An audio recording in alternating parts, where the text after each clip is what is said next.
धर्म स्नेही बंधुओं, चर्चा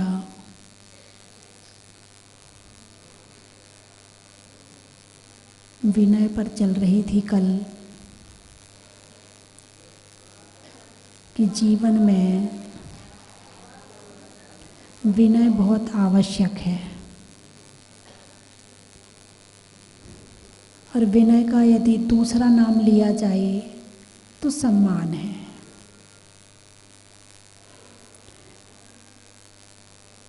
भगवान महावीर ने 4 प्रकार की विनय बताई है। दर्शन विनय, ज्ञान विनय, चारित्र विनय और उपचार विनय। सम्यक दर्शन,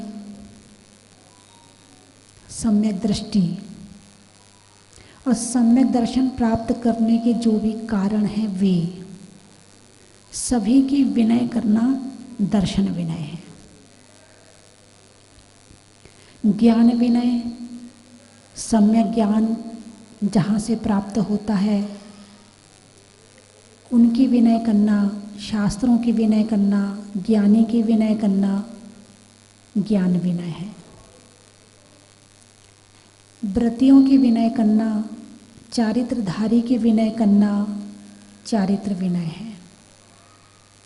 देव शास्त्र गुरु की विनय करना उपचार विनय। कई बार गृहस्थी में रहते हैं, घर वालों की विनय करने का मन नहीं करता, ऐसा होता है ना। किसी से लड़ाई हो जाए और वो तुमसे बड़े हों या वो तुम्हारी बात ना माने तो उनकी विनय करने का मन नहीं करता है। बंधुओं, इंसान को जीवन में जितना भोजन जरूरी है उससे कहीं ज़्यादा सम्मान जरूरी है। इंसान भोजन के बिना रह सकता है मगर सम्मान के बिना नहीं रह सकता है। रहना भी पड़े तो उसको एक घुटन होती है, मन ही मन में एक बड़ी परेशानी होती है। ऐसा लगता है कि यहाँ रहना पड़ रहा है, रह नहीं रहे हैं। बहुत ज़्यादा ज़रूरी है। इंसान भोजन के बिना रह सकता है मगर सम्मान के बिना नहीं रह सकता है। और यदि लेने में सम्मान की इच्छा रखता है तो देना चाहिए कि नहीं? सम्मान लेना अच्छा लगता कि नहीं? अरे बोलिए ना, सम्मान लेना किस किस को अच्छा लगता है? यदि कोई आपका सम्मान करे तो आपको कैसा लगेगा? हैं? सबको अच्छा लगता है। और सम्मान करना,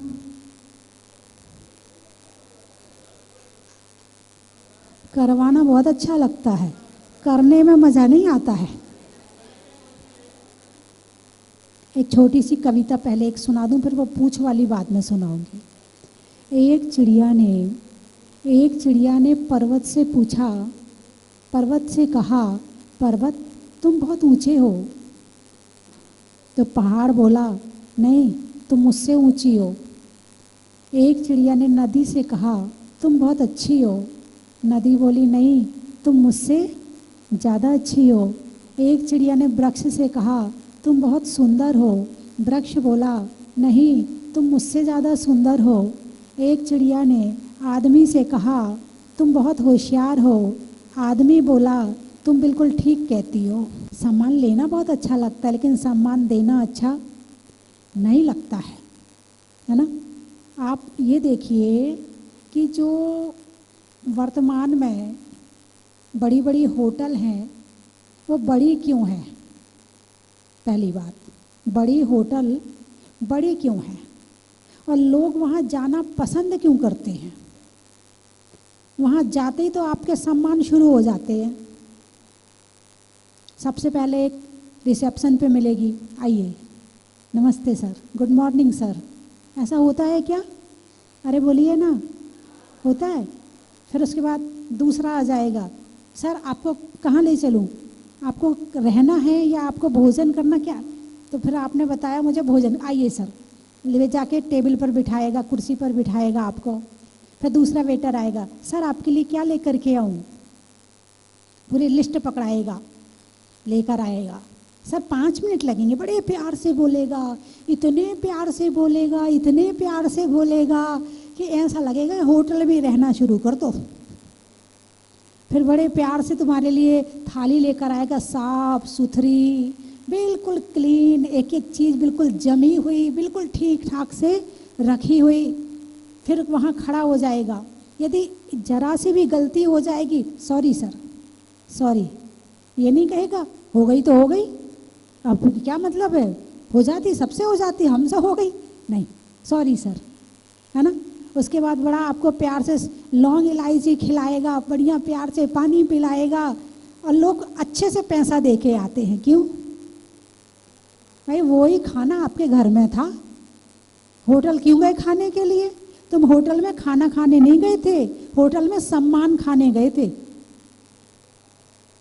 अरे बोलिए ना, होटल में रोटी तो घर में थी, पत्नी बनाती है, अच्छा बना लेती है, लेकिन जो सम्मान होटल में मिलता है वो पत्नी नहीं देती है।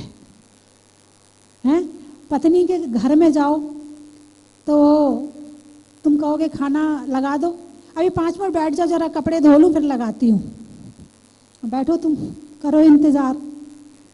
अब उसके बाद में 5 मिनट आएगी, क्या खाना है बताओ, अच्छा तुमने जो बनाया है वो ही दे दो, ठीक है।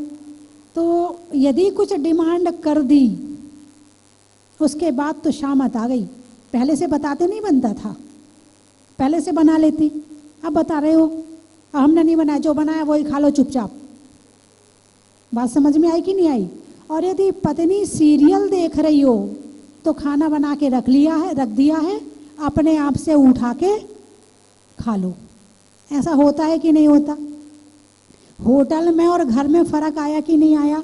लोग होटल क्यों जाते हैं? यदि आपके पति होटल ज़्यादा जाते हैं तो समझ जाओ कि क्यों ज़्यादा जाते हैं।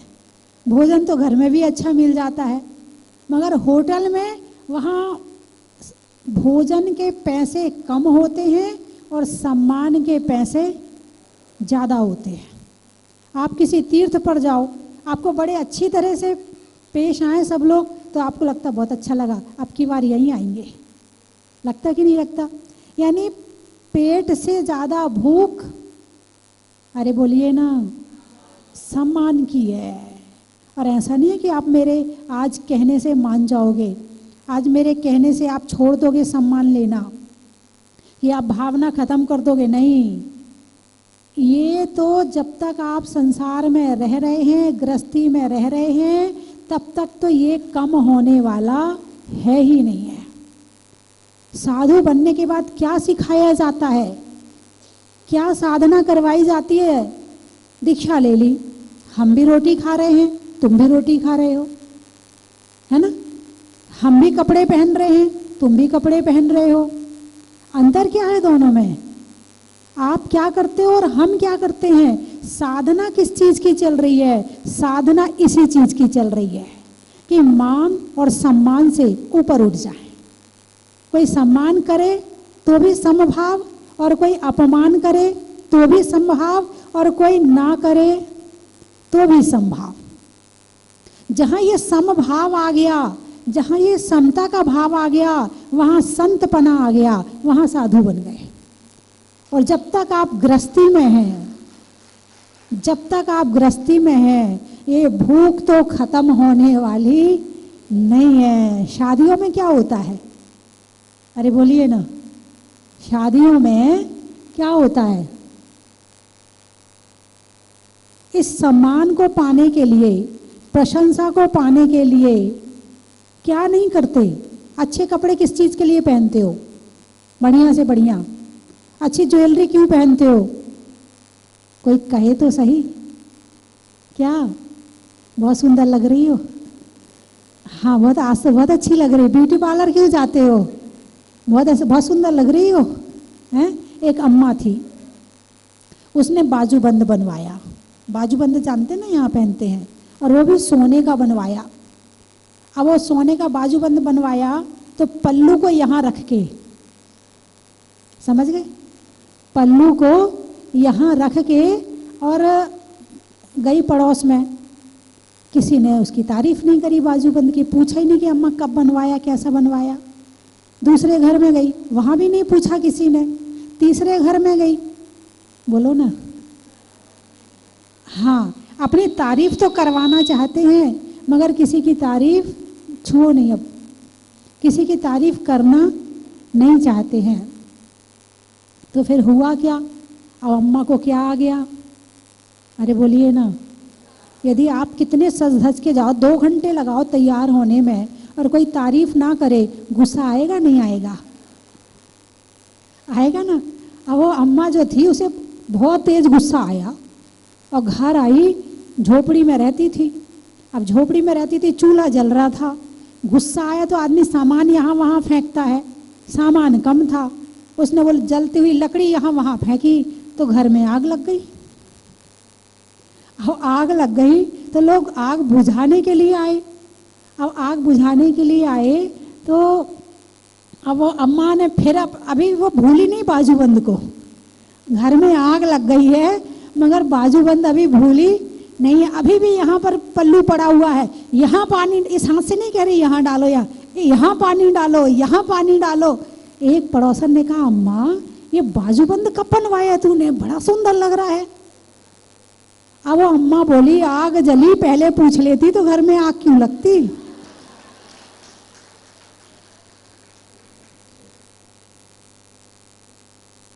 है तो समान पूछ, ये संसार में बहुत जरूरी चीज है। घर में आज कलेश किस बात का है, आप सबकी पूछ लगानी शुरू कर दो। घर में जितने लोग हैं दिन में 5 बार उनकी तारीफ करनी शुरू कर दो, आपके घर की लड़ाई झगड़े सब समाप्त हो जाएंगे। आप लिख लो मेरी बात को, आप सबको सम्मान देना शुरू कर दो। जो जो आपसे नाराज है, जो आपकी बुराई करते हैं, जो आपकी निंदा करते हैं, वो सब खुश हो जाएंगे। केवल एक काम करना है, क्या करना है, अरे बोलिए ना, सम्मान करना है। और सम्मान में भी गिफ्ट नहीं देनी है, वचन है ना तुम्हारे पास में, ये वाणी है ना, वह इससे ही करना है, ज़्यादा कुछ नहीं करना है। हैं, बहुत सुंदर लग रही हो, तुम्हारी आवाज़ बहुत अच्छी है, तुम बोलती बहुत अच्छा हो, तुमने वहाँ बहुत अच्छा वो काम किया था, तुम्हारा भोजन बहुत अच्छा बना हुआ है, तुमने आज सब्जी बहुत बढ़िया अच्छी बनाई है, तुमने आज दाल बहुत अच्छी बनाई है। ये छोटी छोटी तारीफ करनी शुरू कर दो, आपके घर में शांति आ जाएगी। बोलिए, कर सकते हो? कौन कौन कर सकता है? ऐसा सुना है हनुमान की पूंछ सबसे लंबी थी। ऐसा सुना है कि हनुमान की पूंछ सबसे लंबी थी, मगर जो बंदर वाली पूंछ है ना, वो नहीं, राम के डेरे में हनुमान को सबसे ज्यादा पूछा जाता था। किसी को मिलना होता था तो पहले हनुमान के पास जाओ तो राम मिल जाएंगे, ऐसा होता था। और कविता का शीर्षक है पूंछ। क्या है? पूंछ। और अच्छा ये बताओ, 24 तीर्थंकर जिसमें आ जाएं, ऐसे फल का नाम बताओ। फलों का राजा कौन है? आम ही क्यों है? आ से आदिनाथ, माँ से महावीर, आने वाला है मौसम। बस आम को पहले देखो तो खाने के पहले एक बार आदिनाथ और महावीर को याद करके खाना शुरू करना। आम, ये शब्द हमें भगवान की याद दिलाते हैं। आम को देखकर 24 तीर्थंकर याद आ गए। आम खाने से धर्म हो गया, आम देखने से धर्म हो गया। बड़ी छोटी छोटी बातों से धर्म हो जाता है। अब मुझे देखते हैं लोग तो मुझे देखकर आपको कहाँ की याद आती है? क्या बात है, क्या बात है, मुझे देखकर कहाँ की याद आती है? जहाजपुर की याद आती है। तो मतलब किसी चीज को देखकर किसी चीज की याद आ जाए तो ये बड़ी अच्छी बात है ना। पूंछ, कुत्ते की पूंछ है, अरे बोलिए ना, बंदर की, गिलहरी की, अच्छा, घोड़े की, बिल्ली की, गधे की, आदमी की,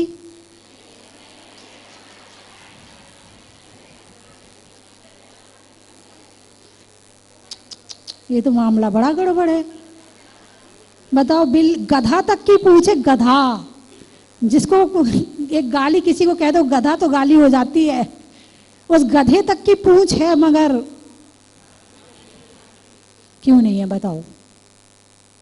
देखो, उनको तो कोई पूछने वाला था नहीं, वो तो जानवर है। आइए भाई, भाई साहब बैठिए, भाई साहब। अब ऐसे तो कहेंगे नहीं, आइए गधा जी, बैठिए गधा जी। उनको तो कोई पूछने वाला है नहीं।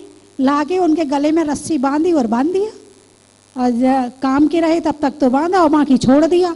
उनको कोई पूछने वाला तो था नहीं। लेकिन इंसान एक ऐसा प्राणी है कि अपने जीवन में यदि अच्छे काम करे तो इन सबसे लंबी पूछ इंसान की हो सकती है।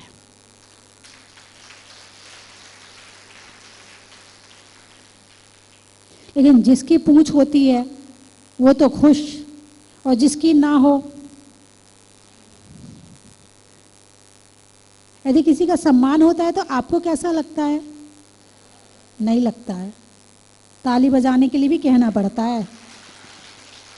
नहीं, मैं अपने लिए नहीं ताली बजवा रही, मैं बता रही हूँ यदि सम्मान हो रहा हो तो बार बार कहा जाता आप इनके लिए तालियां बजाइए, आप इनके लिए तालियां क्या आपको नहीं पता कि इन्होंने अच्छे काम किए हैं? आपको खुद नहीं बजाना चाहिए? यहाँ पर समाज माला पहनाकर जिसका सम्मान कर रही है उसने कुछ तो किया होगा। तुम माला नहीं पहना सकते हो लेकिन ताली तो बजा ही सकते हो। लेकिन ताली बजाने के लिए भी कहना पड़ता है। और ज़्यादा गुस्सा आ रहा हो, 2 4 10 का ज़्यादा सम्मान हो जाए, हम इनका सम्मान देखने आए क्या? हम तो प्रोग्राम देखने आए थे। तुम्हें किसी का सम्मान देखना भी सहन नहीं है, करना तो दूर की बात है। यदि तुम्हारे समाज में कोई अच्छा काम करता है, अपने घर बुलाओ, सम्मान करो उसका। अपने समाज में महिला मंडल मिलके सम्मान करो उसका। तुम्हारे समाज में जितने अच्छे कार्य करता है उनका यदि सम्मान होता रहेगा तो काम उससे ज़्यादा अच्छे होते रहेंगे। और यदि ईर्ष्या होती रहेगी तो क्या होगा, वो ये कविता बताएगी। कार्य करने वालों से यदि ईर्ष्या करोगे तो क्या होगा, उसका फल वो इस कविता में बताऊंगी। कहो तो सुना दूं। हाँ जी, धाड़ूगा जी, सुनील जी, कल से इंतजार है। रात को भी कविता तो नहीं घूम रही थी 24 घंटे हो गए। चलिए, फलों को सोच भारी है कि हमको कौन पूछेगा। आम आने वाला है ना, तो बाकी फलों का क्या हाल हुआ। फलों को सोच भारी है कि हमको कौन पूछेगा, लगा जब आम डाली पर फटी छाती अनारों की। एक एक दाना लगा जब आम डाली पर फटी छाती अनारों की, लगे बेचारे पछताने कि हमको कौन पूछेगा। लगा जब डाल पर केला, सुनी जब आम की शोहरत, किया तब बंद बढ़ना भी कि हमको कौन पूछेगा। कि बढ़कर क्या करेंगे हम, यही अंगूर ने सोचा।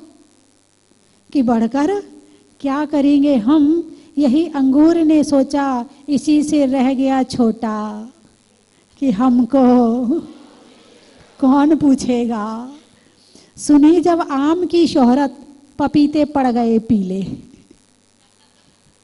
सुनी जब आम की शोहरत, पपीते पड़ गए पीले। लगा फांसी रहे लटके, पेड़ के ना तो ऊपर रहते हैं ना नीचे रहते हैं।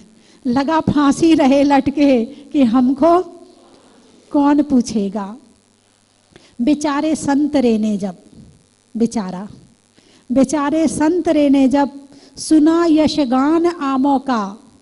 बेचारे संतरे ने जब सुना यशगान आमों का, कलेजे के हुए टुकड़े, एक एक फांक, कलेजे के हुए टुकड़े कि हमको कौन पूछेगा। अब अंतिम है, सुनी जब आम की शोहरत, सुनी जब आम की शोहरत तो जलभुन रह गया जामुन। सुनी जब आम की शोहरत तो जलभुन रह गया जामुन, इसी से हो गया काला।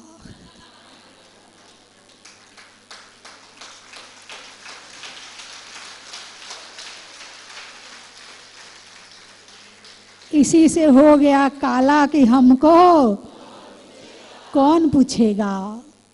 तो पूछ की इच्छा तो सबकी रहती है, लेकिन काम करने की इच्छा सबकी नहीं रहती है। और जब काम नहीं करते हो तो पूछ की इच्छा भी नहीं रखनी चाहिए। और जो कर रहा है, यदि दूसरों का सम्मान करते हैं तो उससे सम्मान मिलता है, ठीक है। और सम्मान देने से सम्मान मिलता है। और दूसरी बात और है, बांटने से मिलता है। किससे मिलता है? बांटते चलो, बांटते चलो, लेने की इच्छा मत रखो।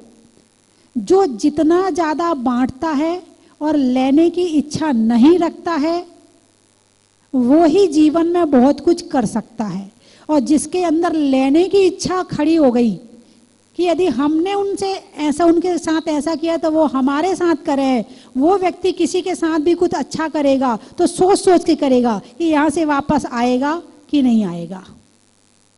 जो अपेक्षा रख करके बांटता है उसे बहुत कम मिलता है और बहुत कम दे सकता है। और जिसे बड़ा काम करना है उसे बड़ी सोच रखनी पड़ेगी और बदले की आशा छोड़ करके काम करना पड़ेगा, तो काम हो सकता है, वरना काम होने वाला नहीं है। तो बंधुओं, कम से कम जो अपने घर वाले हैं उनको ही तो सम्मान दे लो। बाहर वालों की तो बात दूसरों की है। जो अपने घर वालों को खुश नहीं रख पाया, जो घर वालों को सम्मान नहीं दे पाया, वो औरों को क्या सम्मान देगा। और जो सम्मान दे सकता है उसे तो बैठे बैठे थाली बढ़िया वाली मिल जाती है। और जो दूसरों की निंदा करता है, बुराई करता है, चुगली करता है, दिन भर इधर उधर की फालतू बातें करता है, उसे तो मांगने से भी नहीं मिलता है। तो मेरी बात आपकी समझ में आ गई? अरे बोलिए ना। तो आज का क्या नियम है? करोगे कि नहीं करोगे? कम से कम माला से नहीं कर सकते हो। यदि कोई आपकी बुराई भी करता है, बड़े ध्यान से सुनना, आखिरी बात है और बड़े काम की बात है। यदि कोई आपकी बुराई भी करता है तो उसको मन में रख करके, उसको आप बुरा ना मान करके उसकी तारीफ करो, तो जो बुराई कर रहा है ना वो अपने आप ही ठीक हो जाएगा। लेकिन पता चल जाए उसने मेरी बुराई करी है, उसके साथ ऐसा व्यवहार करते हैं, पहले वो दुश्मन तो नहीं था, कम से कम बुराई करता था, फिर दुश्मन बना लेते हैं। तो समझ में तो आ गई ना मेरी बात? तो आज से निंदा करने का त्याग कौन कौन कर सकता है? कठिन नियम है, आदत पड़ी निंदा करने की। हाँ, और बड़ी सूक्ष्मता से लिया जाए। तुम कपड़ों की भी निंदा नहीं कर सकते।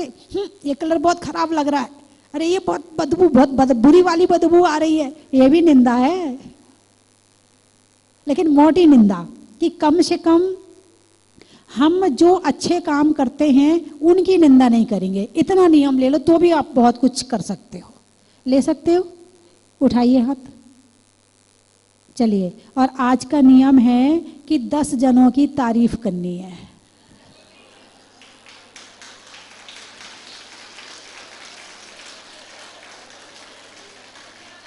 और जो टीवी में देख रहे हैं उनका भी।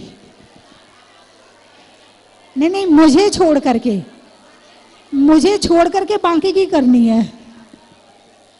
अच्छा, आपको नियम दिया है, यदि आपको नियम दिया तो इस नियम का पालन मैं भी करूं क्या? अरे बोलिए ना, कर लूं? कीर्ति नगर की समाज बहुत अच्छी है। एक, महावीर नगर की समाज बहुत अच्छी है। 2, आवास प्रवास समिति बहुत अच्छी है। 3, हमारे संघ वाले बहुत अच्छे हैं। 4। और दुर्गापुरा की समाज भी बहुत अच्छी है। 5। पूरे जयपुर की समाज बहुत अच्छी है। पूरे भारत की समाज बहुत अच्छी है। कर्म के हरने का, त्याग के वरने का और सबकी तारीफ करने का। बड़ा ही महत्व है।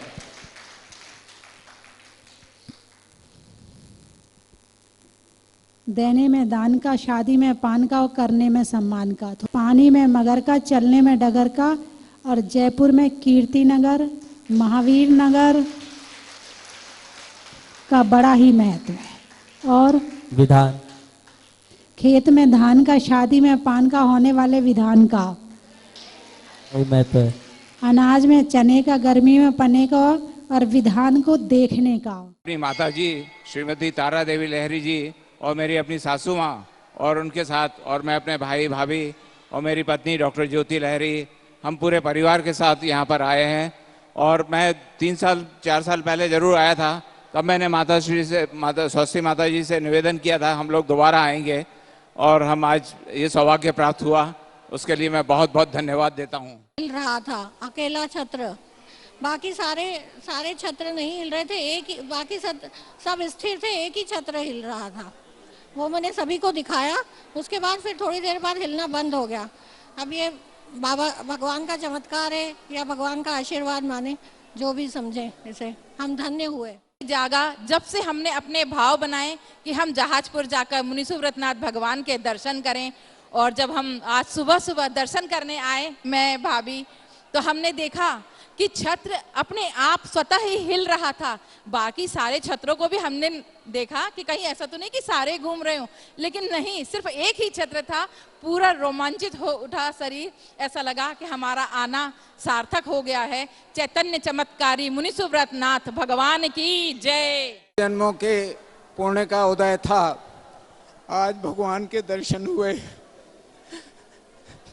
कितने सालों से इच्छा थी कि मैं भगवान के दर्शन करूं, उनका अभिषेक करूं। आज मुझे वो पुण्य प्राप्त हुआ है। आप सब लोगों का मैं बहुत बहुत आभारी हूं। आप लोगों ने मुझे ये पुण्य का संयोग दिया। मैं तो भगवान के चरणों में बारंबार नमोस्तु करता हूं। मैं अपनी ओर से, मेरे बड़े बेटा अभिनव, मेरा छोटा बेटा सिद्धार्थ एवं पूरे परिवार की ओर से बारंबार नमोस्तु करता हूं। नमोस्तु नमोस्तु नमोस्तु। भगवान आपकी जय हो। कि जहाजपुर आके दर्शन करें कि तो आज ये मनोकामना पूर्ण हुई और अभिषेक हो जाए, मतलब परिवार की ओर से अभिषेक होने से मैं धन्य हो गई हूँ। हमारा जीवन धन्य हो गया, भगवान धन्य हो। नहीं है भावों से, जो भरा नहीं है भावों से, बहती जिसमें रसदार नहीं, वह हृदय नहीं पत्थर है, जिसमें 24 तीर्थंकर के प्रति प्यार नहीं, समर्पण नहीं, त्याग नहीं। बोलिए आचार्य श्री विद्यासागर जी महाराज जी की, सुधा सागर मुनि महाराज की जय। यहाँ पर आकर मुनि सुव्रतनाथ भगवान के अद्वितीय दर्शन हुए। हम सभी यहाँ पर आए हुए श्रावक कृतज्ञ हुए और बार बार यही भावना भाते हैं कि हमें बार बार यहाँ पर आने का सौभाग्य प्राप्त हो, हमारे जीवन का उद्धार हो, हमारी समाज का उद्धार हो, हमारे परिवार का उद्धार हो। यही भावना बाते हुए सभी लोगों को जय जन स्वस्ति भूषण माता जी की। हम लोग लखनऊ से आए हैं, ये हमारे ससुर साहब हैं, बैंकॉक में रहते हैं और जयपुर प्रवासी हैं। और ये हमारे साले साहब हैं, दीपक जी हैं, ये बिटिया है हमारी सलोनी, ये सुनैना, ये हमारी धर्म पत्नी संगीता। हम सब लोगों को मंदिर जी में प्रवेश करते ही अद्भुत, अद्वितीय, अस्मरणीय, ऐसा सुंदर और बढ़िया मंदिर जी जीवन में हमने नहीं देखा। आते ही जो है बिल्कुल भावना ओतप्रोत हो गए हम लोग, अति आनंद जिसके शब्दों में वर्णन करना मुश्किल है। मुनि सुव्रतनाथ भगवान को देख करके रोम रोम पुलकित हो रहा है और हम सभी से निवेदन करते हैं कि आप लोग भी यहाँ पधारें और यहाँ के क्षेत्र को देखें और इसकी ख्याति को हर तरफ फैलाएं। और बहुत ही अद्भुत और अविस्मरणीय तीर्थ क्षेत्र है ये अपना, हमेशा नैनों में बसा हुआ ये तीर्थ क्षेत्र है। मैं तो इस बनने के बाद प्रथम बार आया हूँ, पहले मुनि सूरतनाथ भगवान के दर्शन किए थे, लेकिन बनने के बाद प्रथम बार आए हैं और बहुत ही अद्भुत लग रहा है और बहुत ही अच्छा लग रहा है कि मैं जाऊं और भगवान देवाधिदेव श्री मुनीश्वरनाथ जी के श्री चरणों में अभिषेक और शांति धारा करने का मौका मिले। आज बाबा के आशीर्वाद से ये मौका मुझे मिला। हम सब बहुत ही खुश हैं और बहुत ही गदगद हैं। एकदम आप लोगों के बहुत बहुत साधुवाद कि आप लोगों ने बहुत अच्छी तरह ढंग से यहाँ पर शांति धारा करवाई।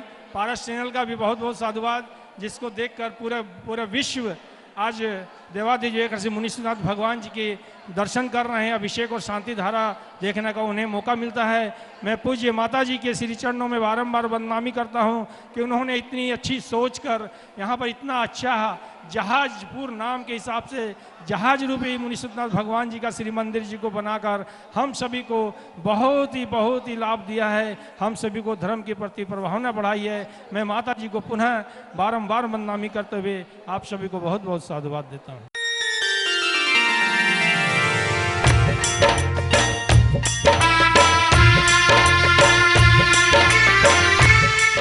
जय जिनेन्द्र बंधुओं, पूज्य गुरु माँ स्वस्ति भूषण माता जी ने मुनीश्वरनाथ भगवान को जहाज मंदिर में विराजमान करने का जो सपना संजोया था वो पूरा करके पूज्य माता जी विहार करती हुई जयपुर की पावन धरा पर प्रवेश करने जा रही है। आने वाली 6 मार्च रविवार को भट्टारक जी की नसिया में प्रातः 8:30 बजे गाजे बाजे के साथ भव्य शोभा यात्रा के साथ में मंगल प्रवेश होगा। आप इस मंगल प्रवेश में सादर आमंत्रित है। साथ ही अष्टानिका महापर्व के पावन अवसर पर 10 मार्च से 18 मार्च तक 256 मंडलीय सिद्ध चक्र महामंडल विधान का आयोजन होगा।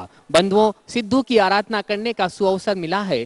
पूज्य गुरुमा का पावन सानिध्य हमें मिलेगा, ऐसा सुअवसर मिला है। आप इसमें इंद्र इंद्राणी बनकर के, पात्र बनकर के इस महायज्ञ में अपनी आहुति दे, पुण्य का संचय करें, जिसमें न्योछावर राशि इस प्रकार है: 11,000 रुपये, 21,000 रुपये, 31,000 रुपये, 51,000 रुपये और 1,11,000 रुपये। आप इंद्र इंद्राणी बनकर के एक मंडल पर बैठ करके सिद्धों की आराधना करने का महासौभाग्य प्राप्त कर सकते हैं। आप अपनी सूचना निम्न नंबरों पर दे सकते हैं। धन्यवाद। जन की थाल को सजाओ रे आज, रत्नों की थाल को भर लाओ रे आज।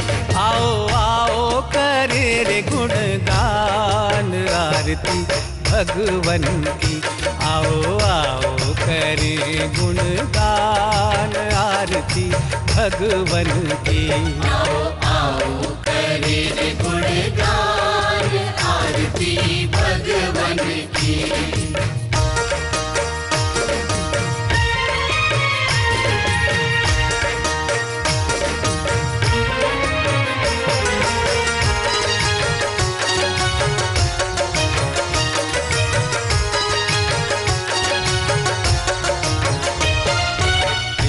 सुमित्र के राज दुलारे, माँ पद्मा जी के नैनों के तारे। पिता सुमित्र के राज दुलारे, माँ पद्मा जी के नैनों के तारे। राजगृही में जन्म लियो आप, राजगृही में जन्म लियो आप। आओ आओ मनाए खुशी आज आरती भगवन की। आओ आओ करे गुणगान आरती भगवन की। आओ आओ करे गुणगान आरती भगवन की।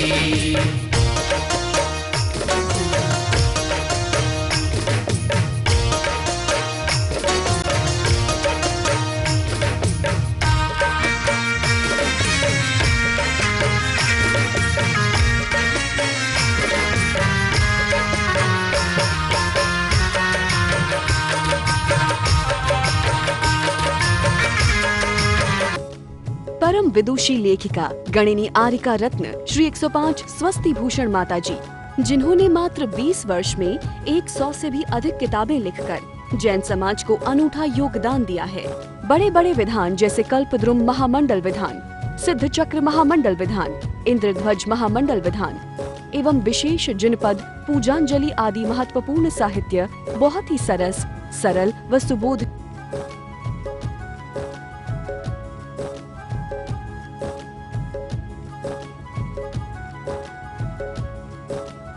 करने हेतु आज ही संपर्क करें। संपर्क सूत्र 7906062500 98683456768।